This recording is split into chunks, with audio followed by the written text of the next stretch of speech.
Boa noite, todos bem? Marcos capítulo 14.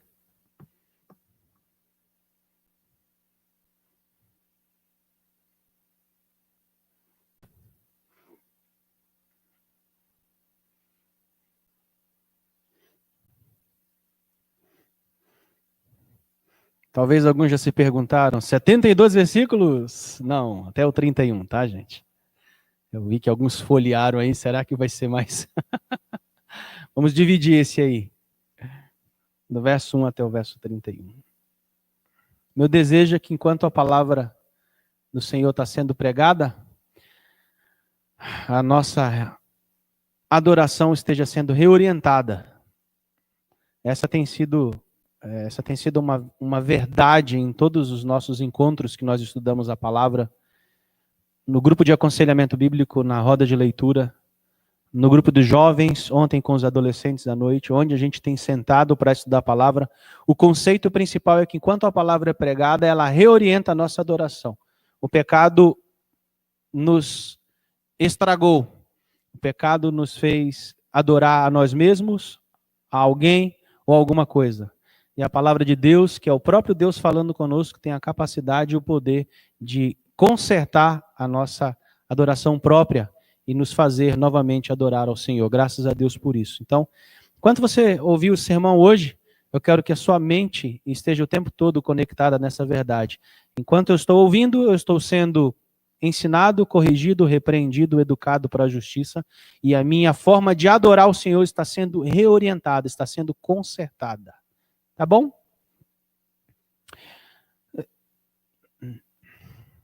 Dali a 2 dias era a Páscoa e a festa dos pães asmos, e os principais sacerdotes e os escribas procuravam como o prenderiam à traição e o matariam, pois diziam, não durante a festa, para que não haja tumulto entre o povo. Perceba a articulação desses homens que não se cansam, desde o primeiro capítulo do Evangelho de Marcos, tramar contra Jesus. Estando ele em Betânia, reclinado à mesa em casa de Simão, o leproso, veio uma mulher trazendo um vaso de alabastro com preciosíssimo perfume de nardo puro, e, quebrando o alabastro, derramou o bálsamo sobre a cabeça de Jesus. Indignaram-se alguns entre si e diziam, para que esse desperdício de bálsamo? Porque esse perfume poderia ser vendido por mais de 300 denários e dar-se aos pobres. E murmuravam contra ela. Mas Jesus disse, deixai-a, porque a molestais? Ela praticou boa ação para comigo, porque os pobres sempre os tendes convosco, e quando quiserdes, podeis fazer-lhes bem, mas a mim nem sempre me tendes. Ela fez o que pôde, antecipou-se a ungir-me para a sepultura. Em verdade vos digo, onde for pregado em todo o mundo o evangelho, será também contado o que ela fez para a memória sua. E Judas Iscariotes, um dos 12, foi ter com os principais sacerdotes para lhes entregar Jesus. Eles, ouvindo-o, alegraram-se e lhe prometeram dinheiro. Nesse meio tempo, buscava ele uma boa ocasião para o entregar. E no primeiro dia da festa dos pães asmos, quando se fazia o sacrifício do cordeiro pascal, disseram-lhe seus discípulos, onde queres que vamos fazer os preparativos para comeres a Páscoa?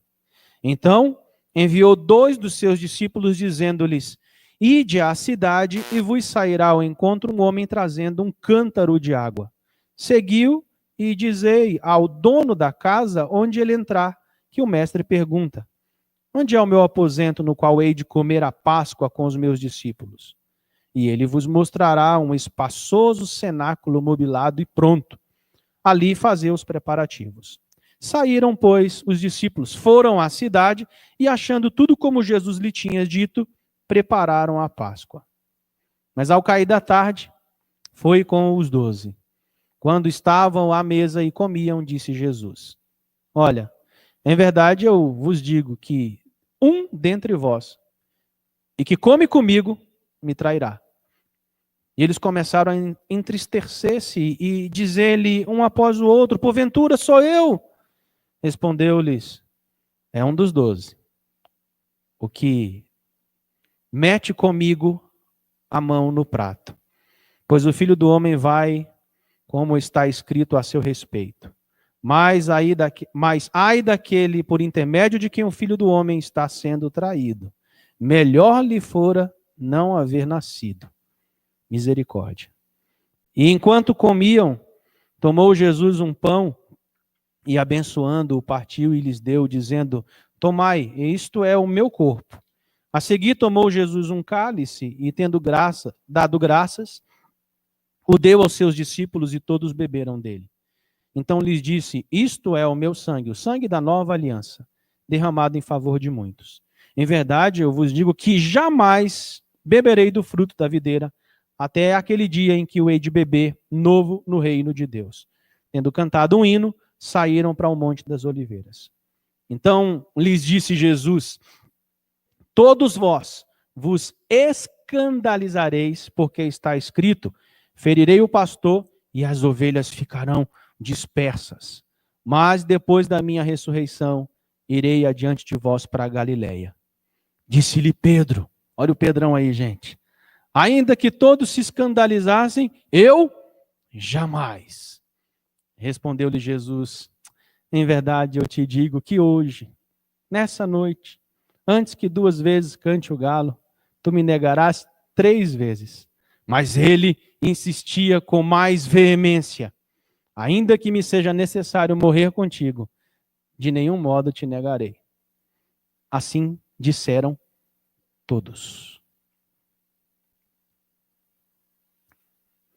Jesus está caminhando para a cruz. Quem está acompanhando a série de Marcos sabe que Jesus está aí na última semana, nos últimos dias, prestes a cumprir de fato o que ele havia vindo fazer aqui. O clima está pesado aqui. Vocês viram nos 2 primeiros versículos que agora é declarado pelos fariseus, pelos mestres da lei, por todos aqueles que conspiram contra Jesus, é declarado que eles vão matar Jesus. Se vocês lembram, nos últimos sermões, Jesus fez revelações públicas, Jesus disse coisas que ele havia falado de forma velada, mas agora ele revelou e disse, era o momento de revelar essas coisas de forma muito clara para essas pessoas. Jesus disse que ele era o Messias, o Filho de Deus. Isso foi provado pelo profeta, isso foi provado pela palavra, isso foi provado por aqueles que estavam perto dele.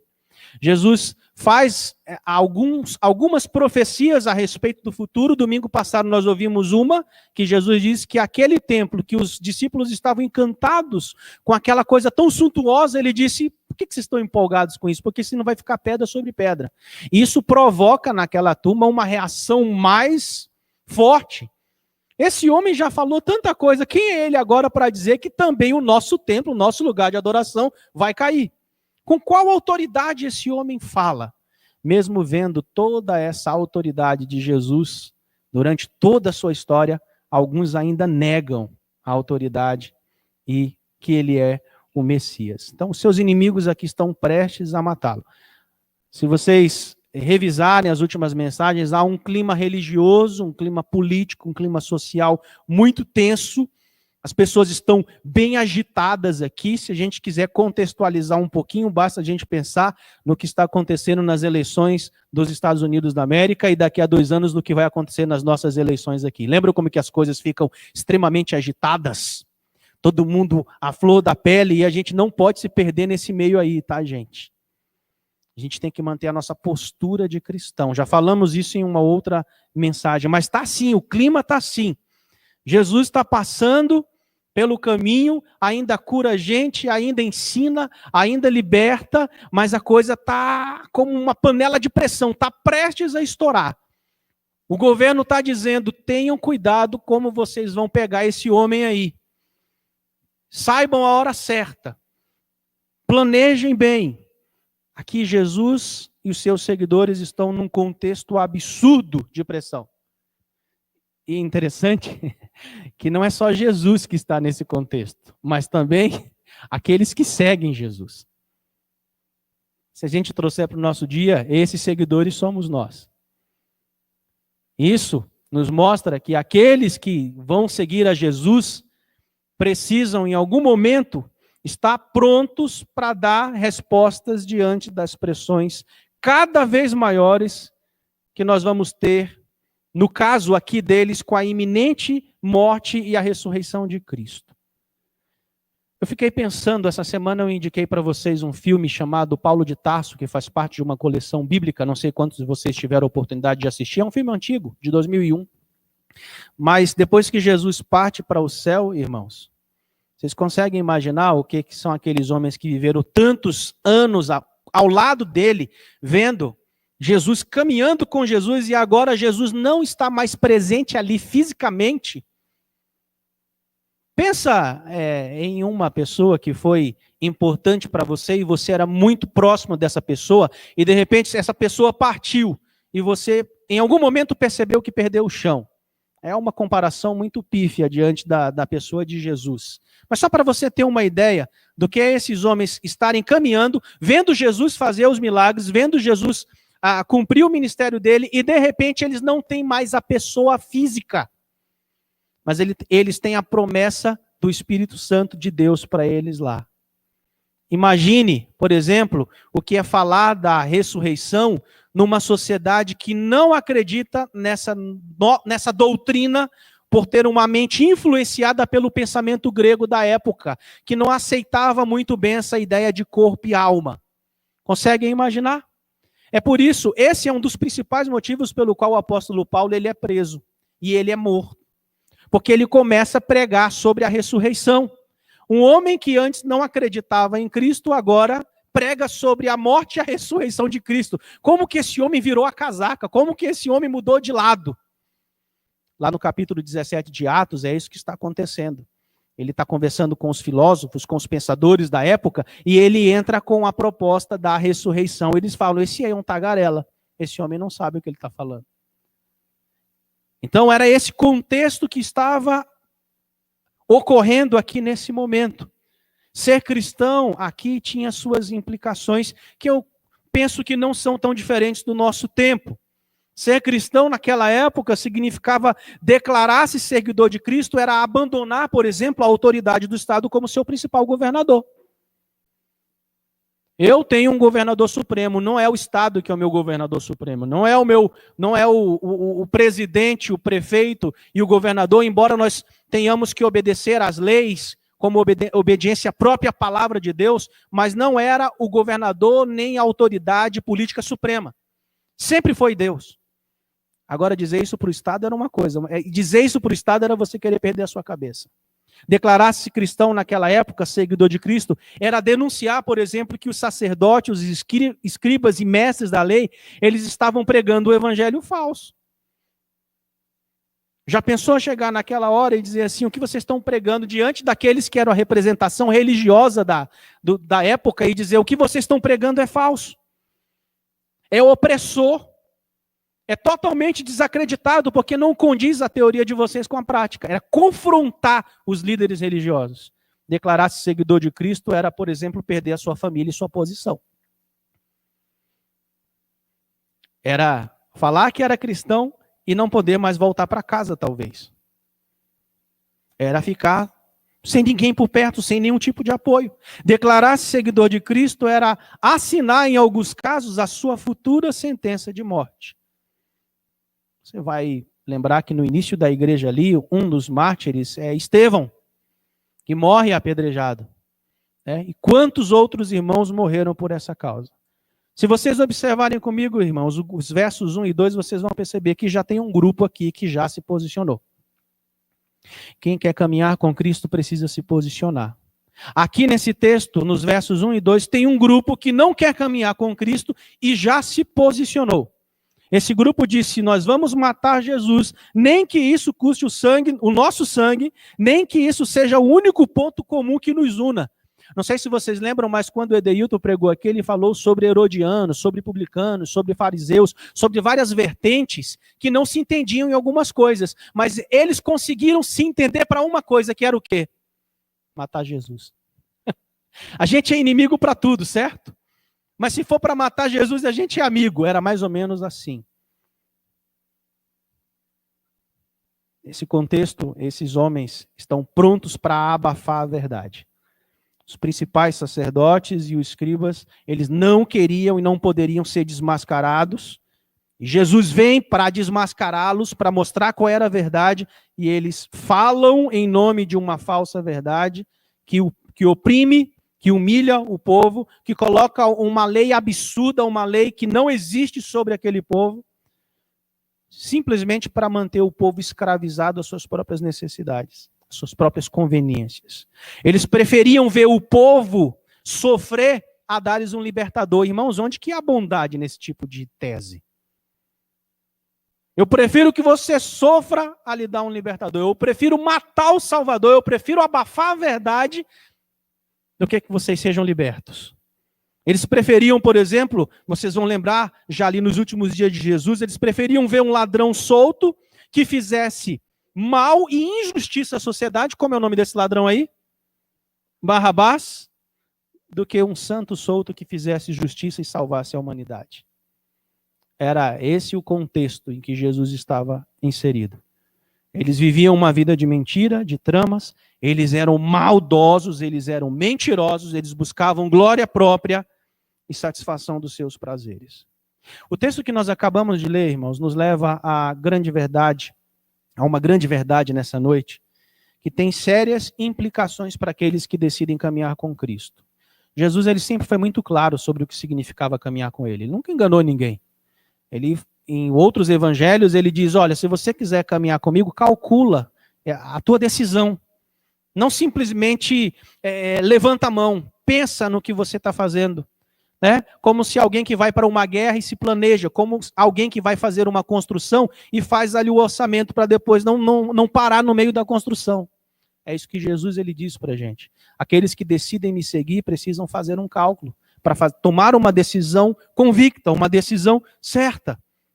A grande verdade dessa noite é que todo aquele que decide seguir a Cristo precisa tomar uma decisão, ou seja, ele não pode ficar neutro. Não existe posição de neutralidade para quem quer seguir a Cristo. Essa história de em cima do muro, quem está em cima do muro já está do lado de lá. Jesus ele quer uma decisão. E esse texto que nós acabamos de ler traz algumas pessoas que, num contexto de pressão, precisaram mostrar as suas posições, de que lado que eles estavam.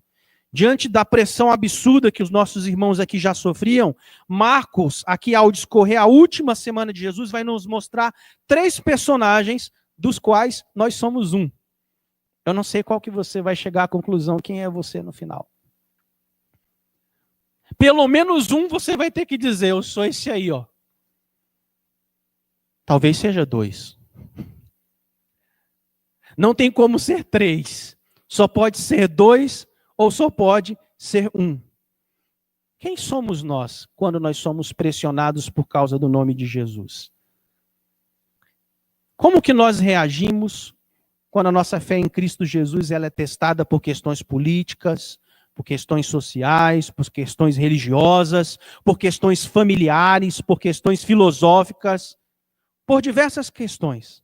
Como que nós reagimos? Como é a reação? E qual a reação de um desses personagens que nós vamos expor aqui agora para vocês se identificam conosco? O primeiro personagem está aí, ó, do verso 10 ao verso 11, e também ele participa lá do verso 17 ao verso 21. Sabe quem é ele? Judas. O primeiro personagem é Judas, que traiu Jesus. Já ouviram falar de Judas? Já criticaram Judas? Já bateram no Judas? Já, Guto? Já bateram? Interessante que, quando eu pensava um pouquinho sobre Judas, ou tendo uma visão talvez um pouco, com pouca misericórdia, ou me achando politicamente correto, hoje nós estudamos isso, né, na nossa roda de leitura, é mais fácil ver o pecado do outro do que ver o nosso pecado. Eu falei assim, certeza, Judas eu não sou, eu posso ser o próximo e o terceiro, mas Judas não cabe para mim. Talvez você tenha pensado isso daí já. Ufa! Então, deixa o pastor. Esse pop que eu vou fechar os meus ouvidos aqui agora, eu não vou ouvir porque eu não sou Judas, porque eu não traio Jesus. Judas fez uma coisa muito feia, que é característica de Judas, não é característica de André. Não é característica de Samuel. Não é característica de Odesani. Não, é característica de Judas. Quando a gente estuda um pouquinho sobre Judas e pensa no significado da traição dele com um pouco de mais profundidade, a gente descobre, irmãos, que muitos daqueles que traem Jesus são aqueles citados lá no texto de Mateus 7, verso 22 e 23, que dizem, mas eu fiz coisas no teu nome. Eu toquei na igreja, eu participei do coral, eu levei comida para o necessitado, eu era líder na igreja. Muitos a gente percebe que, na verdade, são Judas. Sabe por quê? Eu não estou chamando aqui ninguém de traidor, não, tá bom? Vou sair daqui hoje e o pastor me chamou de Judas. A ideia não é essa. Eu estou fazendo você refletir junto comigo que o ato de trair Cristo não está longe de nós. Não está. A traição é simplesmente, nesse contexto aqui, o significado dessa palavra é você trocar algo por outro algo de outro valor. Essa é a traição. Aqui a gente olha para Judas e fala, nossa, mas ele trocou só por esse negocinho aí, não é uma questão de valor. É uma questão de troca. É uma questão do que é prioridade e do que não é prioridade para a gente. Sabe por que eu digo isso? Primeiro porque o traidor, ele não só andava com Cristo há alguns anos, como ele teve coragem de se assentar com Cristo à mesa, ouvir de Cristo que ele era o traidor, e ainda assim participar da ceia, sem vergonha. Quantas vezes nós nos assentamos à mesa e estamos traindo Jesus com a forma como a gente se posiciona na nossa vida diante de momentos de pressão? Eu entendo que um coração que não foi entregue verdadeiramente a Jesus pode ficar 50 anos na igreja e ainda assim ele vai se sentir convidado a trair Jesus. Um coração que é convidado a trair é um coração que está disposto a trocas. Consegue entender esse conceito de traição? Quantas vezes essa semana nós traímos Jesus? Quantas vezes nós traímos por coisas pífias? Eu não estou falando aqui de grandes coisas, eu estou falando de coisas pequenas também, das mais diversas. Simplesmente porque o desejo do traidor aqui é satisfazer apenas o seu coração. E Cristo é apenas um pretexto para que o traidor use Cristo como meio de satisfação dos seus desejos desordenados do coração e não como um fim. É um coração que é convidado a trair, é um coração fácil de ser seduzido quando se vê pressionado por um problema. Eu tenho certeza que nessa semana todos nós sofremos pressões.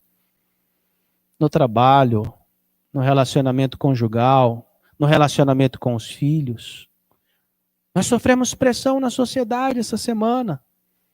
Nós precisamos, em algum momento, pensar que Cristo, naquela situação, por mais difícil que fosse, ele era suficiente para mim.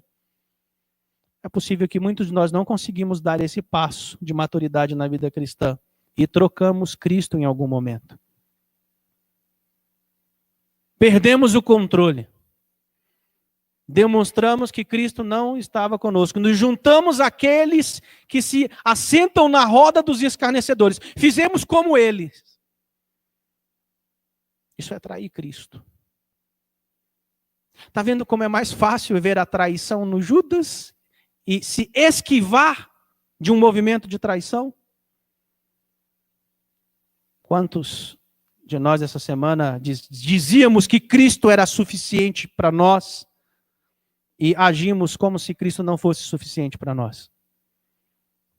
Quer ver um exemplo simples do que é um momento de pressão?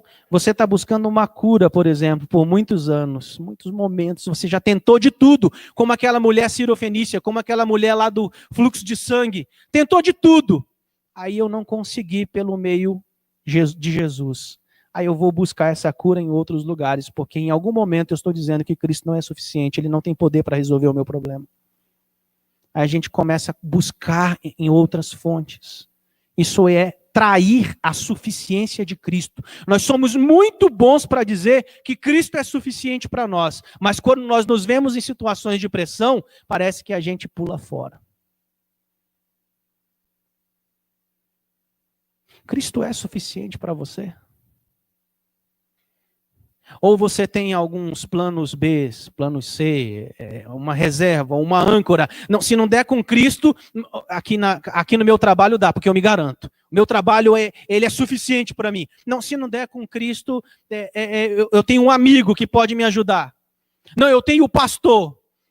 Misericórdia. Cristo é suficiente para a gente quando a gente vê, por exemplo, o nosso filho doente.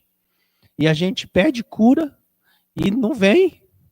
Quando a gente vê o filho distante e a gente pede para que ele venha, mas não vem. Cristo é suficiente para a gente em situações difíceis.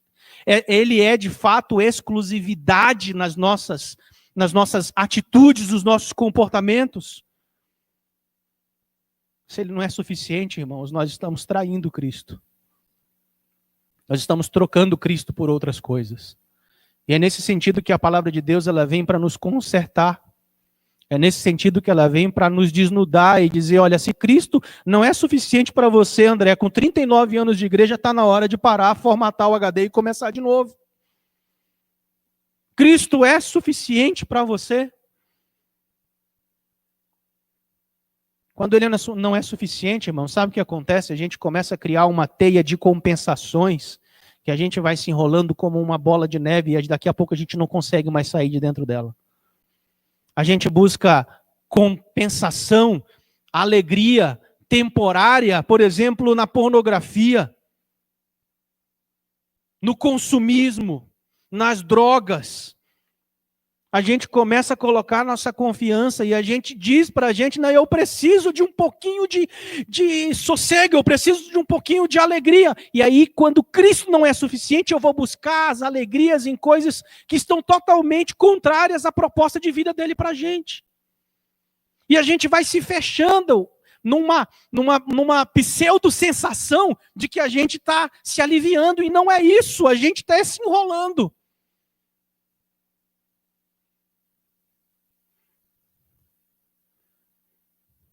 Que difícil, mas não impossível. Muitas pessoas colocam a sua confiança num filho, né? Eu estou ainda no casamento por causa do meu filho. Não. É por causa de Cristo. Eu estou nessa relação ainda por causa das questões financeiras. Não. Não. É por causa de Cristo. Eu estou nessa família ainda porque eu não tenho para onde ir. Não, é por causa de Cristo. Ou Cristo é, ou Cristo não é suficiente.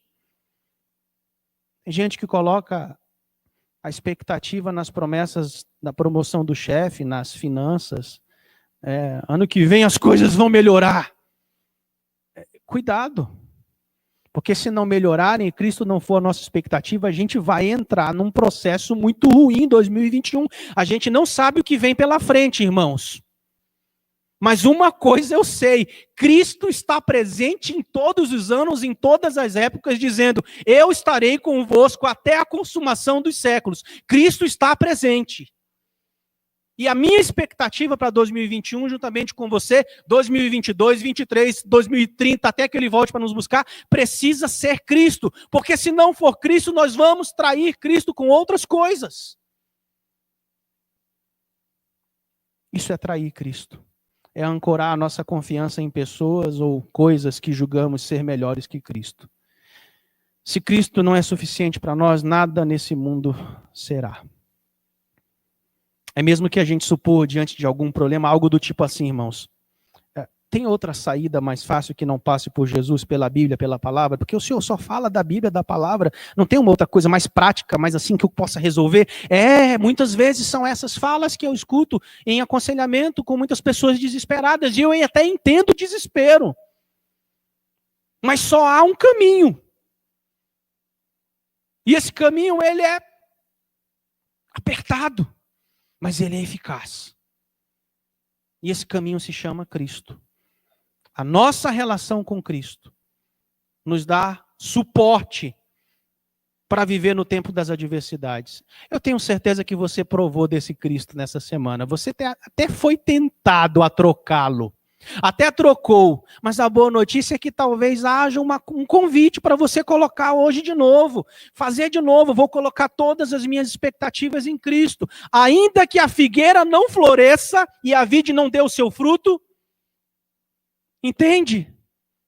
Ainda que eu ande pelo vale da sombra da morte, eu não temerei, porque eu sei que tu estás comigo. Ou a gente prega isso para a gente, ou a gente vai se ver traindo Cristo com coisas grandes ou pequenas.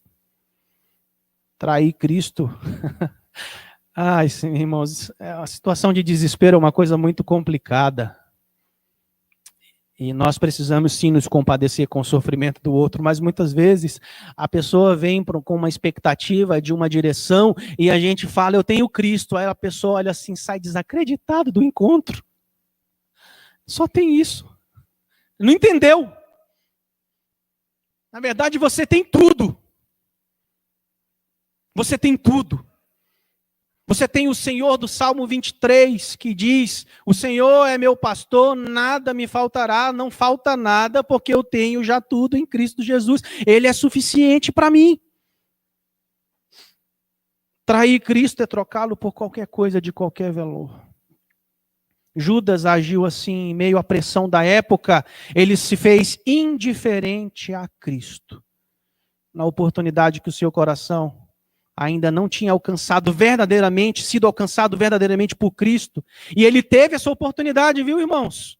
Se vocês lerem o capítulo 13 de João, verso 1, vocês vão lembrar que o Senhor andou com eles até o fim. Será que nós estaríamos dispostos a andar com alguém que a gente soubesse que iria trair a gente dentro da nossa casa? Será que eu estaria disposto a andar com algum líder da igreja que está me traindo? Ou que vai me trair?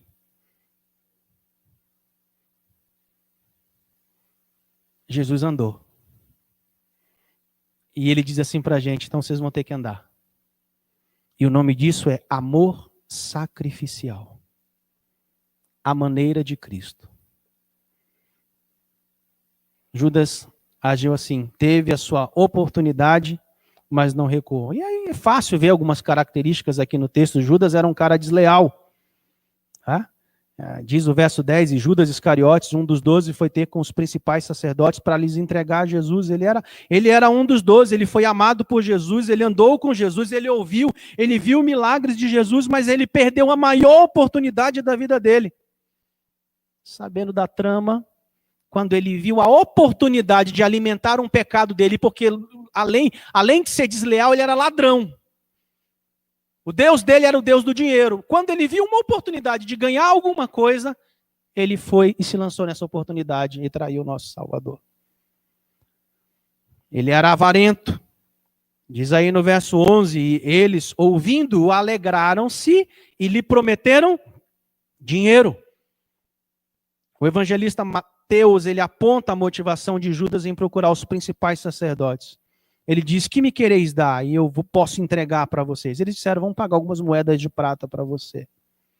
É interessante, irmãos, que a recompensa pela traição aqui representou somente 1/10 do valor do óleo da unção usado por Maria para ungir Jesus, a mulher do vaso de alabastro.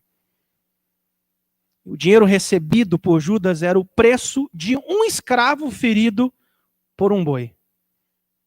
Por essa insignificante soma de dinheiro, Judas traiu seu mestre. Percebe que não é uma questão de valor? É uma questão de oportunidade? É só uma questão de oportunidade. Judas, ele era dissimulado. Hoje eu fiquei bravo. Bravo. Porque eu vi uma pessoa sendo dissimulada. Saí bravo com ele. E pedi para o Senhor, não me deixe ser dissimulado também.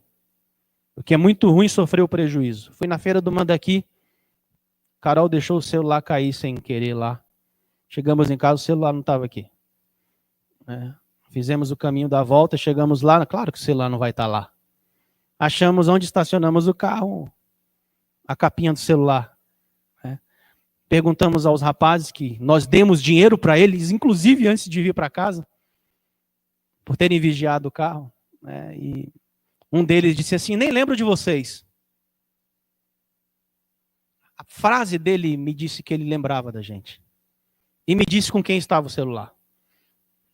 Me calei, fruto do Espírito, domínio próprio, falou, agora é hora de ser crente. Vamos ver o que eu vou fazer. Fiquei calado, tentando não deixar o negócio ferventar aqui dentro, e querendo ferventar. Carol ficou um pouco desesperada lá, chorou. É meu instrumento de trabalho. Eu falei, coitada, tadinha da bichinha. Nessa hora o homem pensa no preço do celular, né, irmãos? E aí, quando ela disse, eu pago uma recompensa. Irmãos, o cenário mudou. O cenário mudou. Deu vontade de dizer assim, não quero celular. Não quero celular. Foram 3 minutos. Espera só um minutinho. Foi lá, ligou. Qual é o número do seu celular? E trouxe o celular para ela. Dissimulado, cínico. É esse sentimento, entende? Que eu estou dando essa ilustração para vocês entenderem o sentimento de revolta que há no coração quando a gente se sente passado para trás, mas não foi esse o sentimento de Jesus. Jesus, ele nos ensina que mesmo sendo traído, muitas vezes nós precisamos sofrer o prejuízo por amor do nome dele, para que muitos sejam salvos. É difícil, mas não é impossível. Esse homem aqui, ele não quebranta, ele não se arrepende. O homem lá podia ter se arrependido, visto a moça chorando. O instrumento de trabalho, não se arrepende, é duro. Na verdade, eu estava com o sermão pronto e pensando em Judas e nele ao mesmo tempo, né? Eu falei, puxa, que igual. Sabe por que é igual, irmãos? Porque Judas se assenta, ele participa da comunhão, ele fala em nome de Deus. E o cidadão ainda teve a coragem de dizer para mim, olha que bom que a gente achou, né? Deus é bom. Senhor, que mundo é esse que a gente vive? E ainda assim eu preciso sair de lá e dizer para ele, Deus te abençoe.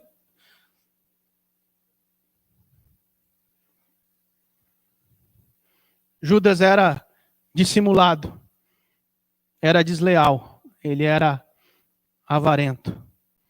O traidor não é nomeado por Jesus, ao contrário, a ênfase está na participação dele na comunhão com um dos 12. Toda comunhão à mesa é para o oriental uma concessão de paz, fraternidade e confiança. A gente junta para isso. Comunhão à mesa é comunhão de vida. A comunhão à mesa com Jesus tinha um significado de salvação e comunhão com o próprio Deus. Abalados e entristecidos com isso, os discípulos estão confusos. E aí, ao invés do cidadão falar alguma coisa, os discípulos ali começam a se preocupar, ficarem agitados, e começam a olhar para um outro e dizer, Senhor, sou eu. E o cidadão fala, Deus é bom. Parece que muitas vezes nós fazemos isso também quando nós traímos, trocando Deus por alguma coisa e dizemos, Deus é bom. Mas talvez trocamos pelas compensações que o nosso coração julga ser bom. E diz o texto de Jeremias 17:9, que maldito é o homem que confia no próprio homem, que confia no seu coração. Essa história de que o que está dizendo o seu coração, não confie. Não confie. Quando a gente está em momento de pressão, qual é a nossa reação? A gente é como Judas?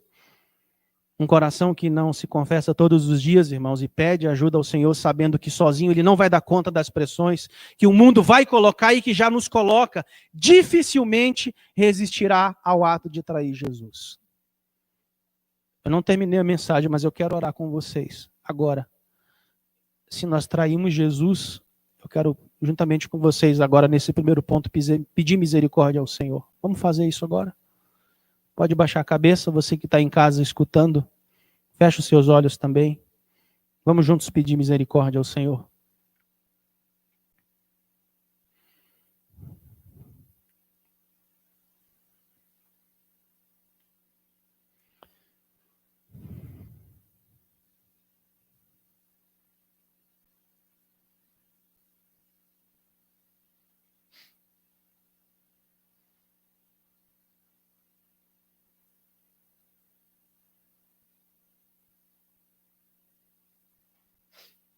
Tem misericórdia de nós, Senhor. Tem misericórdia de nós. Próximo aqui da traição está a negação. Judas trai, Pedro nega. Quem trai como Judas fez é porque já vem traindo há muito tempo. Quem nega como Pedro é porque vem confiando em si há muito tempo. Perceba que Judas trai sem medo, com indiferença, sem remorso algum. Pedro não, Pedro nega por medo. Pedro afirmava ter uma relação de confiança com Cristo, até que sua vida, nesse contexto aqui, fosse colocada num ponto máximo de pressão. Ele estava prestes a negar Jesus. Ele dizia, não. Pode acontecer com todo mundo, Senhor, mas eu não vou te negar. Eu te amo demais para negar. E Jesus dizendo para ele, Pedro, lembra quem é o Pedrão? É aquele cara que é impossível, aquele cara que é rápido, aquele cara que quando o professor pergunta na sala, ele é o primeiro a levantar a mão e dizer, eu estou aqui, hein, eu sei todas, hein? Manda em mim, manda aqui, ó. Manda aqui que essa aqui eu respondo. Esse é Pedro.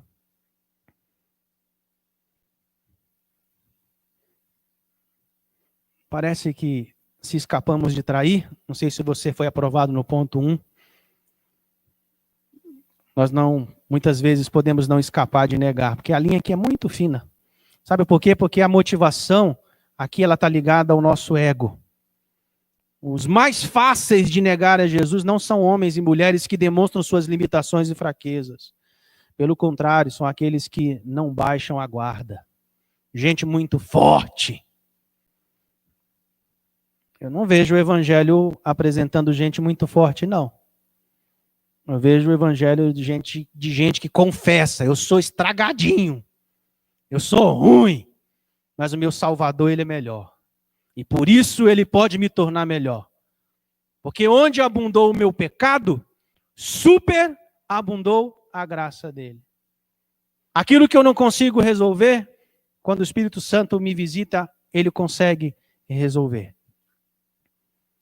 Aqui, os Pedros são falantes, os Pedros são inconstantes, os Pedros são temperamentais, são duvidosos.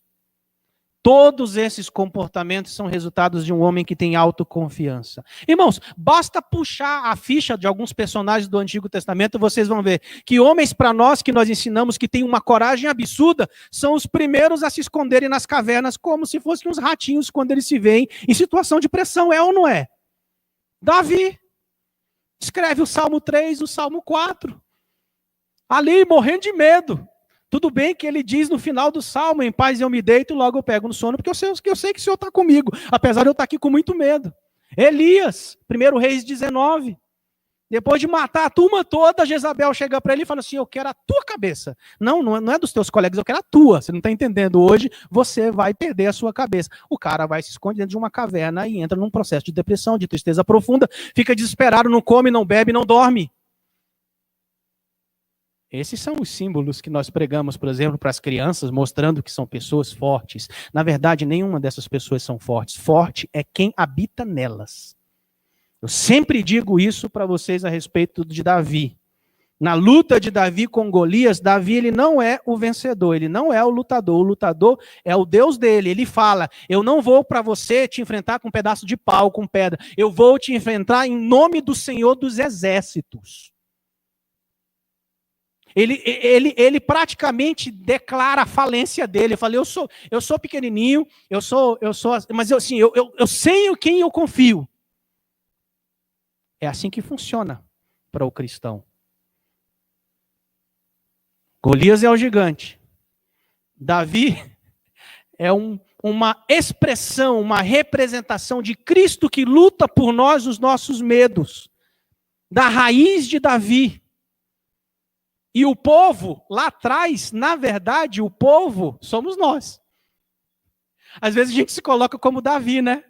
Não, nós somos o povo medroso. E há um Cristo que luta por nós as nossas lutas. Lá no texto de Mateus 9, verso 13, você vai lembrar que Jesus fala, eu vim foi para os fracos mesmo. Então não saia daqui dizendo que você é fortão. Não, nós não somos. Nós somos pecadores. Se você ainda se acha um fortão, basta cair uma gripe em cima de você e você vai ver que você não é tão fortão assim. Aí chama a mamãe, né? Aí chama o papai. Os jovens, os adolescentes, muitas vezes se julgam muito fortes, né? Não tem nada de forte. Tem gente pecadora, gente limitada, gente fraca, que precisa de um Salvador que lute por nós as nossas lutas. É interessante nós percebermos, irmão, que Pedro, ele tinha acabado de participar da ceia do Senhor.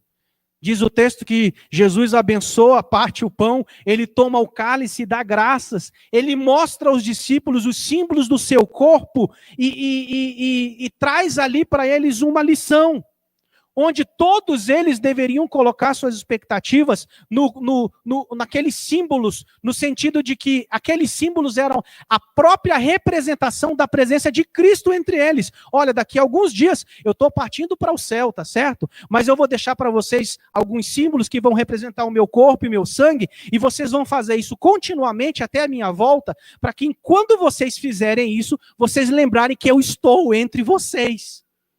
É isso que acontece lá no Antigo Testamento. Deus está com o povo. Onde o povo vai, Deus vai. E ele representa a sua santidade no meio do povo. Quando a gente ceia, é isso que a gente está dizendo. Cristo está vivo.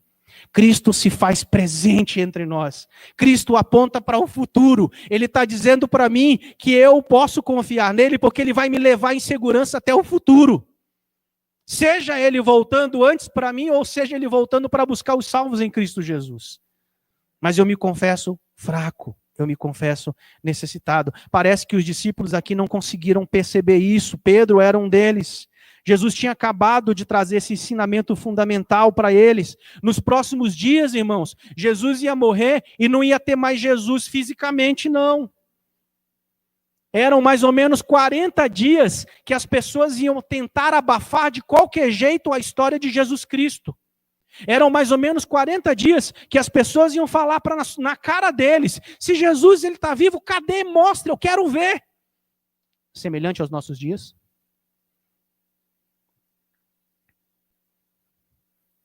É quando nós nos fazemos fracos que o Senhor se apresenta e nos faz fortes.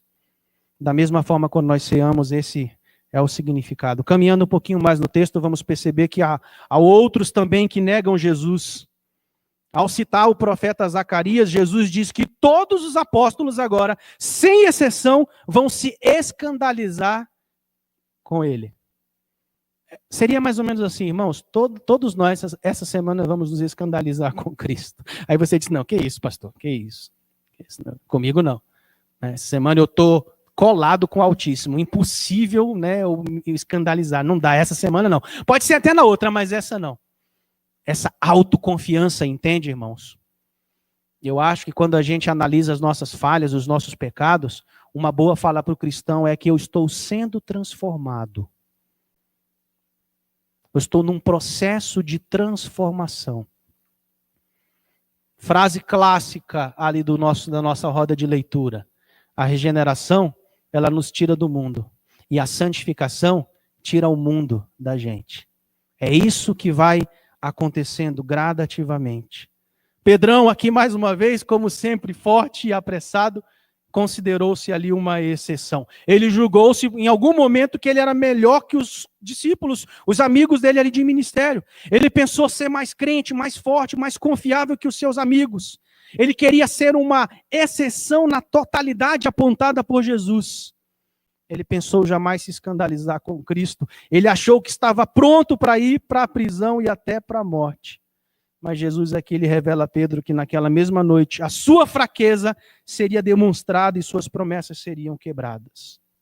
Os outros falharam, mas a falta de Pedro aqui foi maior. Sabe por quê? Porque aqueles que se sentem seguros e se consideram diferentes de todos os demais podem cair, e quando cair, vão cair profundamente.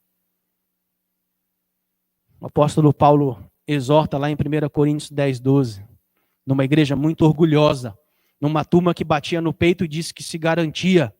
Aquele, pois, que pensa em estar em pé, veja que não caia. Essa frase é para mim hoje.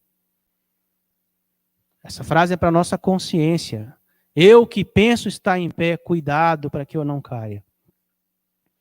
A palavra de Deus alerta lá em Provérbios 28:26. O que confia no seu próprio coração é insensato. Nossas reações em tempos de pressão estão firmadas em Cristo ou em nossas próprias forças, conhecimento, habilidades e histórias? E aí? Judas? Pedro? Os dois? Um pouco de cada? Nessa história tem um personagem diferente. Maria, que não nega Jesus, que não traz Jesus.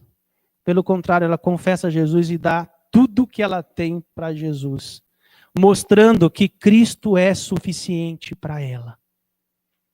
Esse é o símbolo dessa mulher que pega esse perfume valioso e joga ali, unge Jesus.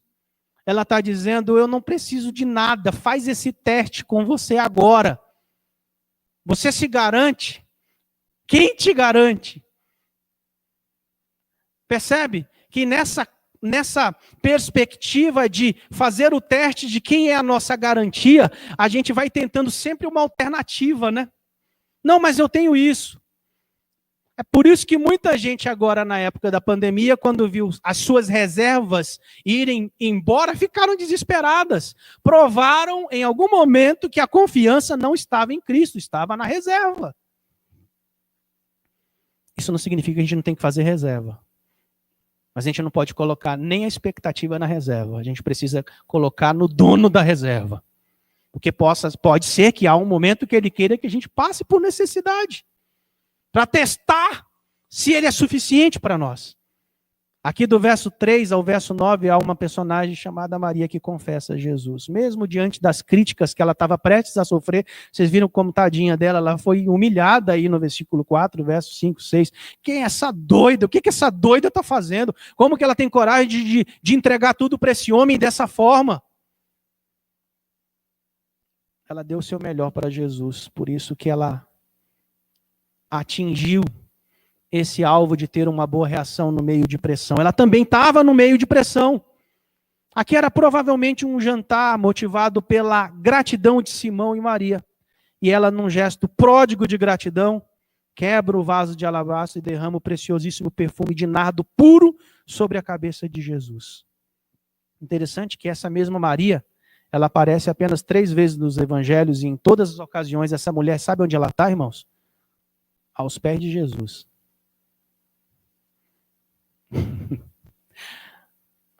Hoje, quando eu fiquei com muita raiva da situação, eu disse assim, eu vou para os pés de Jesus. Eu vou para os pés, vou jogar tudo isso aos pés da cruz. E o Espírito Santo vai me visitar e vai tirar essa angústia do meu coração. Não fiquei bravo por causa do celular, fiquei bravo por causa da deslealdade e da forma dissimulada daquele homem. E peço misericórdia para que Jesus o salve. E que ele não seja, como me disse lá, o líder da gangue ali. Não, não.